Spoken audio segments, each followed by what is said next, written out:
Hello YouTube, this is the Bucket coming at you today with an H&K P2000. This is a compact sized pistol. It's polymer frame, steel slide, steel hammer. This is the V3, which is the third variant, which is going to have a decocker lever on it. It's a double action, single action pistol. Mag capacity is 13, or if you're in a communist state, it'll be a 10 round magazine. These were designed back in 2000, 2001. These are basically, so what happened was the USP, which was the flagship gun of Heckler & Koch, had come out. It was replaced the P7. The USP came out. A lot of them are referred to as P8s. Well, a couple of different agencies in Germany said, we like the USP, but there's some things that we'd like to see differently. And one of the things is they just melted down some of the edges. If you've ever held a USP in your hand, it's obviously an amazing firearm. H&K did a great job of it, but it is kind of blocky. You can definitely feel the era in which the gun was made. And so they wanted to soften up some of the features. They added a back strap that could be changed out. You know, like I said, just some of the corners or the edges are just kind of melted down a little bit here on the P2000. And of course, it's going to be in that Glock 19 size, compact size. And the term compact is a little different now than when I first started getting into the guns, but we would call it the Glock 19 size. So let's go over the specs real quick. These come in at 23.84 ounces. The overall length is 6.41 inches. The width is 1.28 inches. The barrel length is going to be 3.26 inches, and the height is going to come in at 4.55 inches.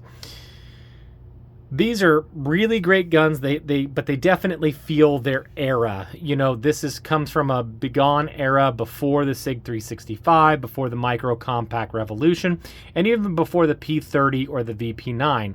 This is definitely a design that was designed to try to make these a little bit more ergonomic and make them a little bit more convenient for carry. You have to remember the USP was designed to be a gun that, you know, to be a tactical gun, a full-size tactical gun that's going to be on the hip of a soldier, where these guns were really designed more for the police, custom agents, and things of that nature. And for those, they want a little bit smaller of a gun. Mag capacity isn't quite as nice, and the ergonomics is going to be a little bit more important. So when they first came out with it, they did have a single action only, a double action gun, but did not have a decocker. Those are called the V1. The V2 variants, they just tweaked the trigger pull a little bit, and the V3 is the one you're going to see the most often. That's with this button. That's the decocker button right back here. You'll see again, we're clear here, and you just push in on this button. And this is the style that they're going to use for the next gun that came in the line, which would be the P30. Now, the P30 is going to be what most people kind of understand as Heckler & Koch's current kind of ergonomics, when the ergonomics are even more improved than on this P2000. You've got the side plates, and you've got the back straps and whatnot.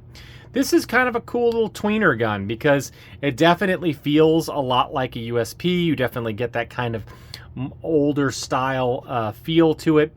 The trigger's still really, really good, but if you're used to a lot of triggers kind of currently that are out there on the market, it's definitely going to be very different. So let's show you what you got. Well, first of all, you're going to have the cool paddle style release, which again, I like.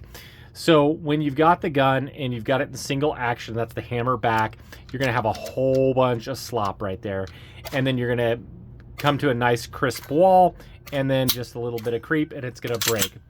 The reset is going to be long, and again, this is very reminiscent of that time period, and then you're going to have a lot of that take up back again. And then again, you're going to have that pretty nice trigger. As far as the double action trigger, it's going to be long, it's going to be heavy. They really say these kind of come in and right around that 11.5 to 12 pound. It's different than a lot of people. If you haven't fired a lot of maybe late 80s, early 90s double action guns, it's a different feel to it for sure. But for whatever reason, these P2000s seem, you know, the USP market has just gone up dramatically. You know, a lot of people are wanting to get $1,000 to $1,200 for a USP, and these come in substantially less, and you can still kind of get that USP feel, but maybe without that USP price tag. Some people will say the USP triggers are a little bit better. And again, you know, when you're getting into these guns, so many other guns now on the market kind of do everything a little bit, quote unquote, better.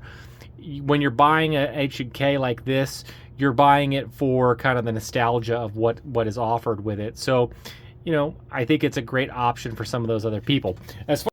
If you ever want to disassemble your H&K P2000, it's a pretty straightforward affair, but I'm going to show you how to do it. So the first thing you're going to want to do is drop the magazine. You're going to want to check to make sure the gun is clear, and then you're just going to go ahead and you're going to line up so this cutout right here on the slide matches up with the slide stop, slide release. Then from the other side, just push out, and that'll come right out, and then the gun just slides right off the front. You're going to have a captive recoil spring right here, and then the barrel comes right on out. So it's really pretty nice. You're going to have that polygonal rifling that you're going to come to expect with an H&K. It's really, really high quality. And then as far as reassembly, it's just the same thing in reverse. So just go ahead, put that in there. Doing this on camera is always kind of fun. You just push that in right like that. Push that up forward. Put the slide back on the rails, line that back up, slide back in, go back, make sure, do a function check, and you have disassembled and reassembled your P2000. As far as the shooting impressions, I mean, I shot it great. I know what you're asking. You're worried about that little fella. Don't worry about that little fella. That is me, and I pulled that particular one. You can see I'm a little bit anticipating the shot this week, and I was a little bit of the cat, not so much the, sorry, a little bit of the litter box, not so much the cat. But that's a pretty tight group, and for taking it to the range, it's probably within my first 50 rounds. You know, that's going to be a really, really accurate shooter. It's going to be a great gun. I really, really enjoyed this gun for sure. For me, I don't know. I think I would, if I was going to definitely go with a hammer-fired gun, I think I would go with a P30 over this one. Not that there's anything wrong with this gun. I just think that the trigger is a little bit better, and the ergonomics of the new P30 is going to be a little bit better for me. And I also think the P30 maybe doesn't have as much mass in the slide, and maybe not quite as high up as the P2000. That being said, I think it's an amazing firearm. If you see one at a gun show, at a pawn shop, maybe in a gun store in the used side, definitely take a look at it, because these are a lot of fun to shoot. H&K did really good on these pistols, and I think it really shows a really unique part of that gun history, and if you like that type of thing, I think you're really going to like this firearm. I do want to thank you guys so much for supporting the channel. All the likes, the comments, the shares are really, really appreciated, and as always, you stay classy, YouTube. Little baby bucket. Do you want to live in California? No. Why? Because I'm not a compliment.